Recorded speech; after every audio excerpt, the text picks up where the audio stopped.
सास का घूंघट पार्ट 6। अब तक हमने देखा कि रात के अंधेरे में चुपके से सचिन देविका से माफी मांगने जाता है, लेकिन देविका कहती है, सचिन, मेरे लिए सबसे बड़ी चीज मेरा आत्मसम्मान है, इसलिए मैं तुम्हें माफ नहीं कर सकती।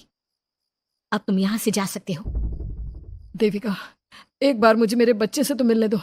मैंने अभी तक उसे देखा भी नहीं है। कौन सा बच्चा सचिन? वही बच्चा जिसे तुमने और तुम्हारे बाप ने अपने घर के अंदर तक नहीं घुसने दिया।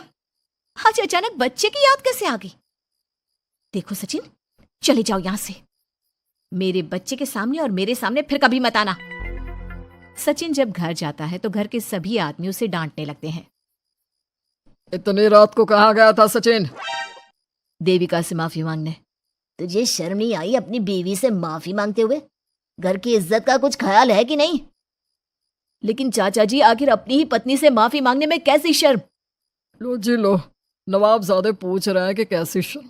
अरे मुझे अभी तक यह समझ में नहीं आता कि देविका तेरी पत्नी है या तू देविका की पत्नी है। जीजा जी, पति पत्नी एक समान होते हैं और माफी मांगने से कोई छोटा बड़ा नहीं होता। काश मैंने पहले अपनी पत्नी का साथ दिया होता। आज मैं आखिरी बार आपको समझा रहा हूं कि आप सभी अपनी पत्नियों से माफी मांग लो।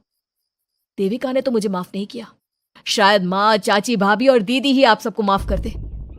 सचिन सभी को समझाने की बहुत कोशिश करता है, लेकिन कोई भी उसकी बात नहीं सुनता। वहीं दूसरी ओर सुजाता के हाथ का बना खाना सारे गांव में फेमस हो गया था, तो उसने एक बहुत अच्छा सा होटल खोल दिया। देविका, मैं चाहती हूँ मेरे होटल की सबसे पहली ग्राहक तुम ही हो, क्योंकि तुम्हारी वजह से ही आज मैं अपना खुद का होटल खोल पाई हूँ। क्यों नहीं भाभी? लेकिन भाभी, आपको अब अपने होटल में ना सिर्फ इंडियन खाना बनाना है, बल्कि इटालियन, चाइनीज और फ्रेंच खाना भी बनाना होगा। सुजाता सभी औरतों को अपने होटल का खाना खिलाती है।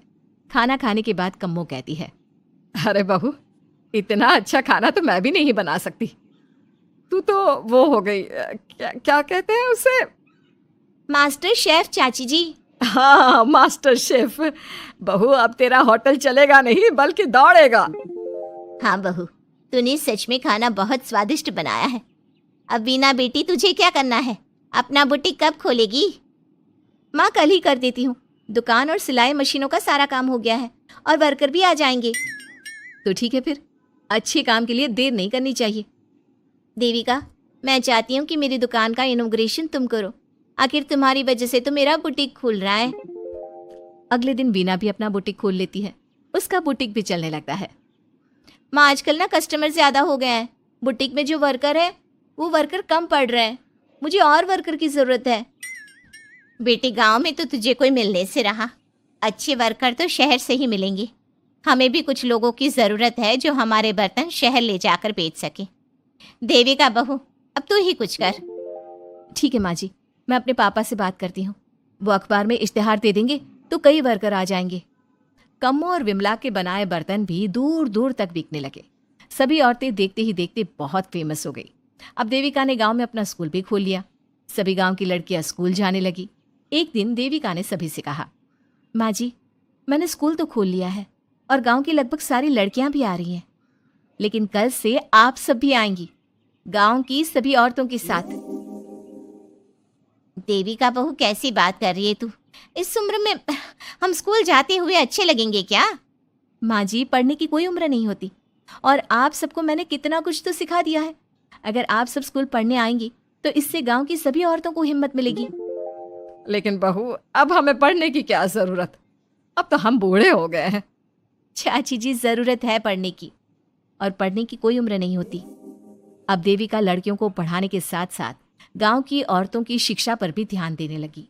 कुछ दिन में घर की सभी औरतों के बारे में राज्य के बड़े बड़े मंत्रियों को पता चला और वो सीधा उनके गांव उनसे मिलने पहुंचे। देविका जी, आपकी वजह से पूरे गांव का नाम रोशन हो गया है। जगह जगह आपके घर की सभी औरतों की तारीफ हो रही है। हाँ देविका जी, आप सभी के बारे में सुनकर हम अपने आप को रोक नहीं पाए और आपसे मिलने आ गए। देविका जी, हम आपको और आपके घर की सभी औरतों को सम्मानित करना चाहते हैं और आपके स्कूल के लिए डोनेशन भी देना चाहते हैं। इस तरह मंत्री और गांव के सभी लोग देविका के साथ साथ उसके घर की सभी औरतों को प्रतीक चिन्ह देकर, फूलों की माला पहनाकर और शॉल देकर सम्मानित करते हैं। इसके अलावा देविका के स्कूल के लिए भी बहुत पैसा देते हैं। जिस पंचायत ने देविका के खिलाफ फैसला सुनाया था, उस पंचायत को अपने फैसले पर आज पछतावा हो रहा था। उधर घर के आदमियों की हालत और भी खराब हो रही है। बापू चाचा जी, अब सचिन ने आपको समझाया था कि सबसे माफी मांग लेते हैं, तब आपने हमारी बात नहीं सुनी। अब देखिए सभी का राज्य में कितना नाम हो रहा है, खुद मंत्री जी उनको सम्मानित करने आए हैं। बापू, मोहन और सचिन ठीक कह रहे हैं। हमारी हालत तो दिन पे दिन खराब होती जा रही है। ना तो हम घर का कोई काम कर पा रहे हैं और ना ही बाहर का। तुम लोग जरूरी बात सबसे आखिर में बताते हो। ये बात तुम लोग पहले भी तो बता सकते थे। भैया, हमें सबसे माफी मांगनी चाहिए और सबको यहाँ बुला कर लाना चाहिए। ठीक है, तुम सब यही चाहते हो तो चलो, आज ही घर की सभी औरतों को घर ले आते हैं। घर के सभी आदमी चल देते हैं सभी औरतों से माफी मांगने के लिए। जैसे ही वो औरतों के पास पहुंचते हैं, सभी हैरान हो जाती हैं। कम्मो, ये सब यहाँ क्यों आए हैं? पता नहीं, लगता है आज फिर झगड़ा करने आए हैं हमसे। अगर आज कल्याण ने मुझे कुछ बोला तो इसे छोड़ूंगी नहीं मैं। मैं भी नहीं छोड़ूंगी मोहन जी को। ना इनका भरता बनाया तो मेरा नाम भी सुजाता नहीं। शांत रहो आप सब, देखने तो दो क्या कहते हैं।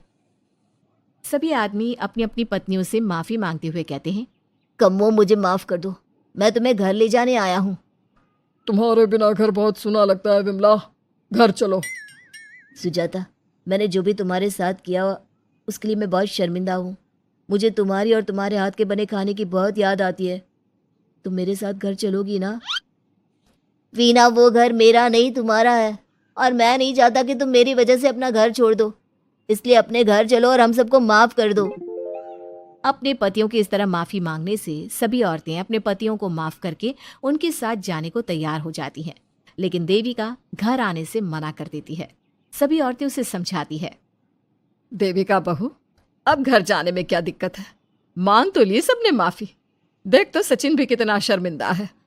हाँ बहू, हमारी लड़ाई तो यही थी कि ये हमसे माफी मांग कर इज्जत के साथ घर ले जाए। अब घर चलने से तेरी शादी बच सकती है।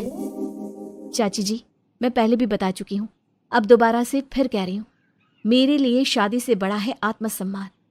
आप लोगों की शादी आपकी मर्जी से नहीं हुई है, लेकिन मेरी शादी मेरी मर्जी से हुई है। इसलिए शायद आप लोगों को फर्क नहीं पड़ता कि आपके पति ने आपके साथ क्या किया, पर मुझे इस बात से बहुत फर्क पड़ता है कि मेरे पति ने मुझे अपने बराबर नहीं समझा और इसलिए मैं उसे माफ नहीं कर सकती। देविका, मैं अपने बर्ताव के लिए बहुत शर्मिंदा हूँ। तो जिंदगी भर शर्मिंदा रहना। और हाँ, आप सब इनके साथ जाना चाहती हैं तो जाइए, लेकिन मेरी एक बात हमेशा याद रखिएगा, शादी सिर्फ एक रस्म होती है। इस रस्म में पति और पत्नी बराबर के हिस्सेदार होते हैं, ना कोई छोटा होता है और ना कोई बड़ा। इसलिए यदि आपका पति आपको सम्मान दे तो बदले में उसे सम्मान दो, नहीं तो वो जैसा करे आप भी वैसा ही करो।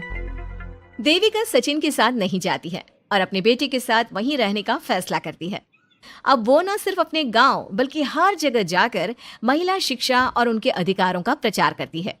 हमारे प्यारे दर्शकों, हमें कमेंट करके जरूर बताएं कि देविका का ये फैसला आपको कैसा लगा और हमारी कहानी सास का घूंघट आपको कैसी लगी। इसी तरह की मजेदार कहानी सुनने के लिए हमारे चैनल को सब्सक्राइब जरूर करें।